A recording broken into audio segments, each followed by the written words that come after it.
સરદાર વલ્લભભાઈ પટેલની પુણ્યતિથિ નિમિત્તે વડોદરા શહેર કોંગ્રેસ દ્વારા ભાવપૂર્ણ શ્રદ્ધાંજલિ. અખંડ ભારતના શિલ્પી અને લોહ પુરુષ તરીકે ઓળખાતા પૂર્વ નાયબ વડાપ્રધાન સરદાર વલ્લભભાઈ પટેલની આજે પુણ્યતિથિ નિમિત્તે શહેર કોંગ્રેસ દ્વારા ભાવપૂર્ણ શ્રદ્ધાંજલિ અર્પણ કરવામાં આવી હતી.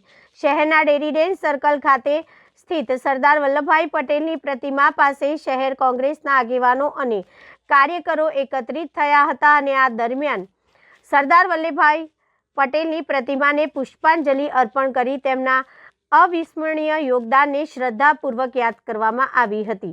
કાર્યક્રમ દરમિયાન કોંગ્રેસના આગેવાનોએ જણાવ્યું હતું કે સરદાર વલ્લભભાઈ પટેલ દેશના એક રજવાડાઓને એકત્રિત કરી ભારતને મજબૂત, એકતાબદ્ધ અને અખંડ રાષ્ટ્ર બનાવવામાં ઐતિહાસિક ભૂમિકા ભજવી હતી. તેમની દ્રઢ ઈચ્છાશક્તિ, અડગ નેતૃત્વ અને દેશભક્તિ આજની પેઢી માટે સતત પ્રેરણા સ્ત્રોત બની રહેશે.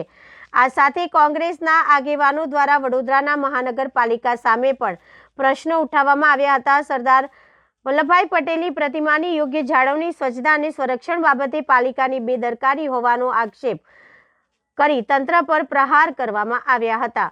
શહેર કોંગ્રેસ સરદાર પટેલના વિચારો અને આદર્શોને જીવનમાં ઉતારવાની અપીલ સાથે શ્રદ્ધાંજલિના કાર્યક્રમનું સમાપન કરવામાં આવ્યું હતું. મહાન પુરુષ, લોખંડી પુરુષ, અખંડ ભારત બનાવનાર સરદાર વલ્લભભાઈ પટેલની પુણ્યતિથિ છે. એક વકીલ તરીકે, એક બેરિસ્ટર તરીકે આ દેશની અંદર પ્રસ્થાપિત કરીને દેશની આઝાદીની લડાઈમાં જોડાયા.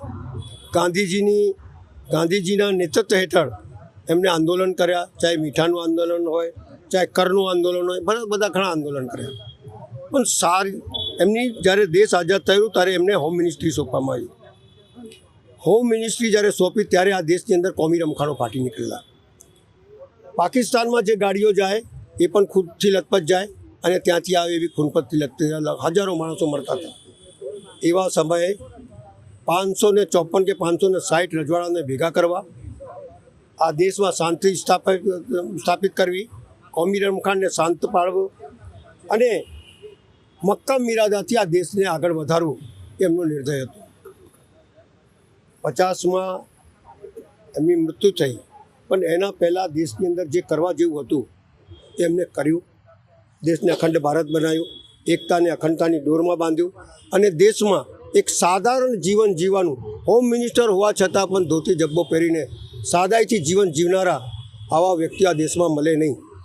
આવા વ્યક્તિત્વને એમના પુણ્યતિથિના દિવસે યાદ કરી એમને જે કાર્યો દેશ માટે કર્યા છે અને દેશને મજબૂત કરવા માટે, આગળ વધારવા માટે જે કર્યા એમાંથી શીખવું જોઈએ. દરેક કોંગ્રેસના કાર્યકર્તાઓએ સરદાર વલ્લભભાઈ પટેલમાંથી શીખવું જોઈએ કે ઇરાદા કરો તો મક્કમ કરો और उसके लिए पीछे मत हटो. इनका दादा આજે તમે સરદાર વલ્લભભાઈ પટેલની આટલી મોટી રેલીઓ કાઢો છો, 150મી જન્મજયંતિ મનાવો છો અને પુણ્યતિથિને યાદ નથી કરતા. એમની પ્રતિમા આ ગંદકી છે, સીડી ઉપર ચડવાનું નથી, કોઈ કઈ રીતે હાર પડાવે, કઈ રીતે એમના જીવન ચરિત્રમાંથી શીખે, એ કશું નથી અહીંયા. એટલે જો કોઈની પુણ્યતિથિ મનાવતા હોય અને કોઈની જન્મજયંતિ મનાવતા હોય અને પુણ્યતિથિને યાદ ના કરતા હોય, એ કેવો વહીવટ છે તમારો દેખાઈ આવે છે.